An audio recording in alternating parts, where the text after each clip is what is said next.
قرآن مجید یہ ادب سکھاتا ہے، اذا جاءہم امر من الامن او الخوف اذاعوا به، یہ قرآن منافقوں کی پہچان بتاتا ہے کہ انہیں کوئی خبر ملتی ہے، وہ خبر مثبت ہو یا منفی، پازیٹیو ہو یا نیگیٹو، امن کی ہو یا خوف کی، وہ فوراً اس خبر کو پھیلا دیتے ہیں۔ اور آج کل خبر کے پھیلانے کے جو سورسز ہیں، ایس ایم ایس کے ذریعے اور میسیجز کے ذریعے اور انٹرنیٹ کے ذریعے آپ کو ایک میسج ملتا ہے اور اس پر نیچے لکھا ہوتا ہے کہ آپ اس میسج کو ذرا فارورڈ کریں تو آپ کو ثواب ملے گا۔ آپ بالکل تحقیق کیے بغیر کہ یہ خبر صحیح ہے، یہ میسج صحیح ہے، اس کے بھیجنے والا کون ہے، آپ فوراً جنت کی نیت سے اس میسج کو فارورڈ کر دیتے ہیں اور جہنم سے قریب ہو جاتے ہیں۔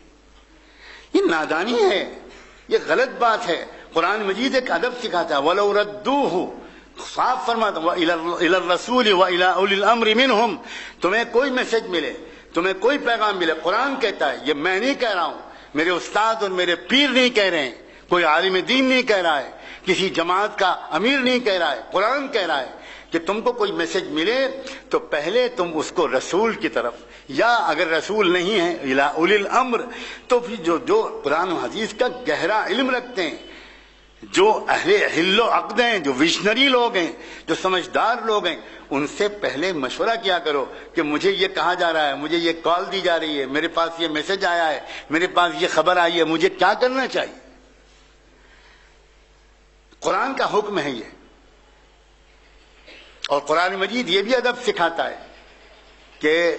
مومنوں کی صفت یہ ہے کہ اذا ذکروا بآیات ربہم لم یخروا علیہا صما وعمیانا، کہ ان کو جب قرآن و حدیث کے حوالے سے کوئی بات کہہ دی جائے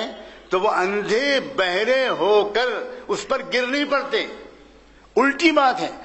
آپ یہ ایکسپیکٹ کر رہے ہوں گے کہ قرآن تعریف کر رہا ہے ہوگا ان لوگوں کی کہ جہاں اللہ رسول کے حوالے سے کوئی بات کہہ دی گئی بس ایک دم فوراً قربان ہو گئے۔ قربان جائیں قرآن مجید کی متوازن تعلیم پر کہ قرآن نے یہ سکھایا کہ نہ، تم کو ہزار قرآن کے حوالے سے کوئی بات کہی جائے، لم یخروا علیہا صما وعمیانا، اندھے بہرے ہو کر اس پر گر مت پڑنا، پہلے تحقیق کرنا، پہلے معلوم کرنا کہ یہ بات صحیح ہے، واقعی قرآن میں ہم سے یہ کہا گیا ہے، موجودہ حالات میں ہمارے لیے اس قسم کا قدم اٹھانا ٹھیک ہے۔ اور آخری بات یہ کہہ کر میں بات ختم کروں گا کہ جو میں بار بار اکثر اپنے گفتگو میں کہتا ہوں لیکن افسوس لوگ سن کر چلے جاتے ہیں، ایک نوجوان بھی نہیں ملتا جو بعد میں ملاقات کر کے پوچھے۔ میں اکثر اشارہ کرتا ہوں، بھائی اس زمانے کے اندر ہمیں اس ظلم سے نکلنے کے لیے اور پوری امت کو اور انسانیت کو ظلم سے نجات دلانے کے لیے کیا کرنا چاہیے قرآن و حدیث کی روشنی میں کوئی آ کر پوچھے تو ہم بتائیں۔ اللہ کا شکر ہے یہ عاجز دن رات اپنی چھوٹی سی صلاحیت کے مطابق عملی کاموں میں لگا ہوا ہے، عملی کاموں میں لگا ہوا ہے کہ کس طرح ہم اس ظلم سے چھٹکارا پا سکتے ہیں۔ اس ظلم سے چھٹکارا کسی دوسرے ظلم کے ذریعے نہیں پا سکتے، اس ظلم سے چھٹکارا ایک بہت مثبت کوشش کے ذریعے پا سکتے ہیں، لیکن وہ ہم تقریروں میں بیان کرنے سے کوئی فائدہ نہیں۔ نماز کی ترکیب یا وضو کی ترکیب تو ہم اس کو سکھائیں گے جو نماز پڑھنے کا ارادہ کرے۔ کوئی اگر یہ جاننے کی کوشش کریں ہمارے نوجوان تو پھر آخر ہم کریں کیا؟ اگر یہ راستہ غلط ہے تو پھر ہم کو یہ بتائیے کہ راستہ صحیح کیا ہے۔ میں بہت اشارے کرتا رہتا ہوں اور چھوٹے سے 15 منٹ کے 20 منٹ کے بیان میں اشارے ہی کیے جا سکتے ہیں۔ کیا کرنا چاہیے ہم کو، یہ خلا کیسے پر ہوگا، یہ تو ہم ان کو بتائیں گے اور بتا رہے ہیں۔